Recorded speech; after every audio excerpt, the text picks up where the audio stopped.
बिस्मिल्लाहिर्रहमानिर्रहीम। अस्सलामु अलैकुम। इन्फो टीवी में खुश आमदीद।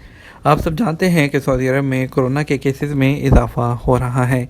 कोरोना केसेस में इजाफे के साथ ही एक सोशल मीडिया पर और जितने भी गैर मुल्की हैं, चाहे वो इंडिया में मौजूद हो, पाकिस्तान में मौजूद हो, छुट्टी पर या सऊदी अरब के अंदर मौजूद हो, उनमें एक हलचल सी देखी जा रही है।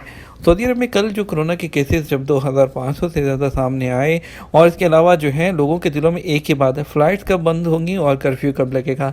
तो ऐसा ही कुछ लोग जर्नलिस्ट के जो है उनके जहन में भी सवाल आता है। तो इस बारे में जो सऊदी अरब के वज़ारत सेहत के तर्जुमान हैं डॉक्टर मोहम्मद अल-अब्तलादी, उनसे जो है क्वेश्चन किया गया। रोटाना खलीजा जो सऊदी अरब का एक चैनल है, उसके अंदर एक मारूफ बहुत फेमस प्रोग्राम है जिसका नाम है या हला, उसमें बात कर रहे थे। तो उसमें उनको मदऊ किया गया, तो उनसे पूछा गया कि कोरोना के जो बढ़ते हुए केसेस हैं, इसमें जो ख़तरे की कोई घंटी नज़र आ रही है, क्या हम जल्द ही सऊदी अरब में लॉकडाउन की सूरत हाल देख सकते हैं। तो उनका इसमें बड़ा क्लियर जवाब था। उनका कहना था कि लॉकडाउन की जो सूरत हाल है उसका अभी कोई भी जो है वो उसको रूल आउट किया उन्होंने कहा कि हक़ाइक़ ये हैं, सच ये है कि ये जो वायरस के केसेस आपको नज़र आ रहे हैं, ये वो लोग हैं जिन्होंने वैक्सीन लगवाई ही नहीं है, या जिन्होंने वैक्सीन की बाकी मुकम्मल डोजेज़ नहीं लगवाई हैं और वैक्सीन की जो बूस्टर डोज है वो लगवाने से कतरा रहे हैं। उनका कहना था सऊदी अरब की आबादी जो है वो वैक्सीन लगवा चुकी है और हम जो है इसमें पूरा हमें यकीन है कि इसमें तहफ़्फ़ुज़ रहेगा। सिर्फ ये उन लोगों की वजह से केसेस आ रहे हैं और जिन्होंने जो है कोरोना की जो अपनी खुराकें हैं वो पूरी नहीं दी हैं। और फ़्लाइट्स के हवाले से भी उनका ये कहना था कि जो लोग बाहर से आ रहे हैं, ये जो वायरस है, ये केसेस है, उनकी वजह से नहीं फैल रहा।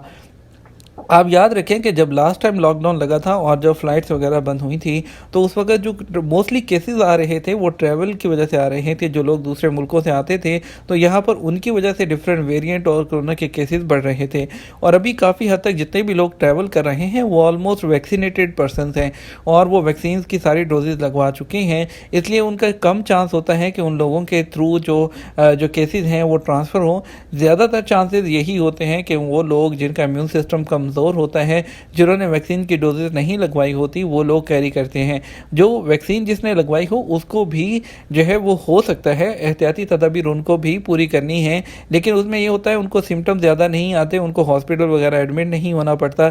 लेकिन ये होता है कि वो ट्रांसफ़र ज़रूर कर सकते हैं उन लोगों को जिन्होंने वैक्सीन नहीं लगवाई होती। इसलिए एहतियात सबको करनी है। लेकिन इंशाल्लाह अभी तक तो फ़िलहाल केसेस बढ़ने के बावजूद ना तो कोई लॉकडाउन का जो है वो चांस नज़र आ रहा है, ना ही फ़्लाइट्स बंद होने का कोई चांस नज़र आ रहा है। इंशाल्लाह फ़्लाइट्स भी बंद नहीं होंगी और लॉकडाउन भी नहीं लगेगा अनटिल अनलेस के कोई जो फ़्लाइट्स की वजह से कुछ केसेस जो हैं बढ़ना शुरू होंगे, तो इस बारे में कुछ सोचा जा सकता है। फ़िलहाल इस तरह का कोई भी इम्कान नज़र नहीं आता। रिलैक्स रहिए आप लोग जो है, और हाँ, लेकिन एहतियात के तौर पर जो छुट्टी जाने वाले लोग हैं अभी कुछ दिन इंतज़ार करें, अभी सूरत हाल मज़ीद क्लियर होने दें, उसके बाद ही छुट्टी जाइएगा और मज़ीद अपडेट्स हम आपके साथ शेयर करते रहेंगे। अपना ख्याल रखिएगा, दुआ में याद रखिएगा।